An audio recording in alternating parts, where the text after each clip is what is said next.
చూస్తే నిజంగా ఆశ్చర్యం అనిపిస్తుంది.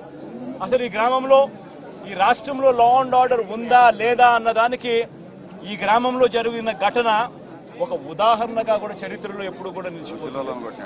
ఈరోజు నిజంగా ఎంత ఆశ్చర్యంగా జరిగింది అని అంటే ఈ గ్రామంలో ఈ గ్రామస్తులు బయట నుంచి వచ్చిన వాళ్ళు అందరినీ కూడా ఏకం చేసి దాదాపుగా 35-40 మంది ఒక చోట ఏకమై రాడ్లు పట్టుకొని తుపాకులు కూడా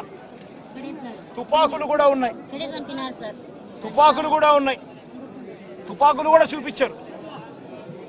రాడ్లు పట్టుకొని కర్రలు పట్టుకొని కత్తులు పట్టుకొని వాళ్ళ గ్రామానికి వాళ్ళంతా కూడా ఇక్కడ చేయడానికి స్వైర విహారం చేయడానికి అందరూ కూడా ఏకమవుతా ఉంటే ఇదే గ్రామంలో నివాసం అంటా ఉన్న నారపురెడ్డి ఎస్ఐకి ఫోన్ చేసింది 9:30 గంటలకు ఫోన్ చేశాడు. 9:30కు ఫోన్ చేసి గ్రామంలో వాతావరణం సరిగ్గా లేదు, బయట నుంచి కూడా వ్యక్తులు వచ్చారు, వీళ్ళందరి చేతుల్లో రాడ్లు కనిపిస్తా ఉన్నాయి, కత్తులు కనిపిస్తా ఉన్నాయి, వీళ్ళ చేతుల్లో తుపాకులు కూడా ఉన్నాయి, గ్రామంలో వాతావరణం సరిగ్గా లేదు, దయచేసి గ్రామాన్ని ఏదో జరిగే కార్యక్రమం జరగబోతా ఉన్నట్టుగా అనిపిస్తా ఉంది, దయచేసి పోలీసులు రండి అని చెప్పి నారపురెడ్డి రాత్రి 9:30 గంటలకు ఎస్ఐకు తాను ఫోన్ చేస్తే ఎస్ఐ ఆ తర్వాత కొద్దిసేపటికి ఎస్ఐ రావడం జరిగింది. ఎస్ఐతో పాటు 2 కానిస్టేబుల్లు వచ్చి గ్రామానికి వచ్చి గ్రామంలో ఉన్న పరిస్థితులన్నీ కూడా చూసి ఎస్ఐ సిఐకి ఫోన్ చేయడము, డిఎస్పీలకు ఫోన్లు చేయడము వీళ్ళ కళ్ళ ముందనే కనిపిస్తా ఉంది. చేస్తా ఉన్నారు కానీ ఎవడు ఫోర్స్ పంపించడు, మనుషులు కనిపిస్తా ఉన్నారు కానీ అక్కడే కానీ ఎవడు కూడా ఆపే కార్యక్రమం చేయరు. చేతుల్లో రాడ్లు కనిపిస్తా ఉన్నాయి, చేతుల్లో కత్తులు కనిపిస్తా ఉన్నాయి, మనుషులు తిరుగుతా ఉన్నారు, మనుషులు ఏదో ఘటన జరగబోతా ఉందని తెలుస్తా ఉంది, అయినా కూడా ఎస్ఐ ప్రేక్షక పాత్రే పోషిస్తాడు. ఎస్ఐతో పాటు వచ్చిన 2 కానిస్టేబుల్ ప్రేక్షక పాత్రే పోషిస్తారు.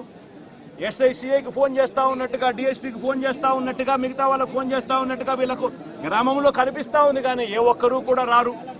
పోలీసులు అదనపు బలగాలు రావు.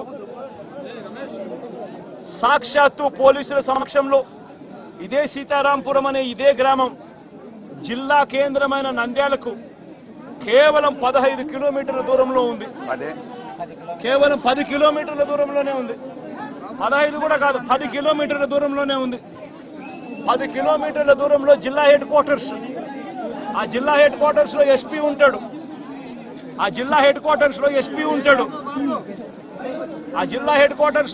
ఉంటాడు.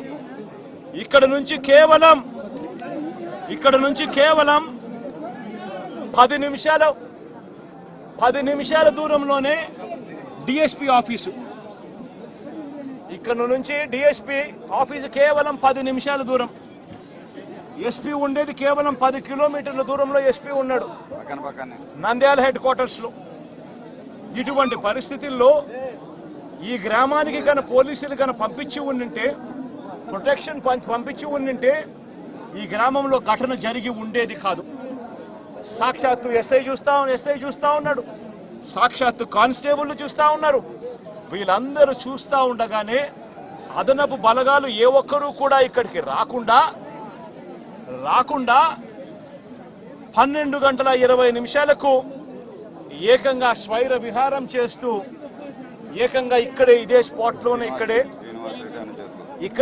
స్పాట్లోనే ఈ గ్రామానికి సంబంధించిన అన్యాయమైన నాయకుడు, ఇక్కడ సంబంధించిన ఎమ్మెల్యేకి సంబంధించిన ప్రోద్బలం, ఇక్కడికి సంబంధించిన చంద్రబాబు నాయుడు గారు లోకేష్ గారు వాళ్ళిద్దరి అండదండలు, వీళ్ళందరి అండదండలతో పోలీసులు ఎవరూ కూడా పంపించకుండా, పోలీసులు ఎవరూ కూడా ఇక్కడికి రాకుండా సాక్షాత్తు ఎస్ఐ సమక్షంలో, సాక్షాత్తు 2 కానిస్టేబుల్ సమక్షంలో స్వైర విహారం చేస్తూ ఏకంగా నరకడం జరిగారు.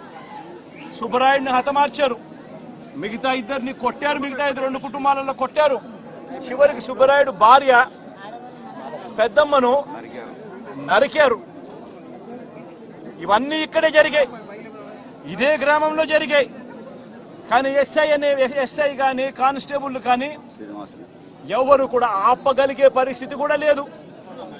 ఆపగలిగిన పరిస్థితి దేవుడెరుగు. అడిషనల్ ఫోర్స్ రాకపోవడం కదా దేవుడెరుగు.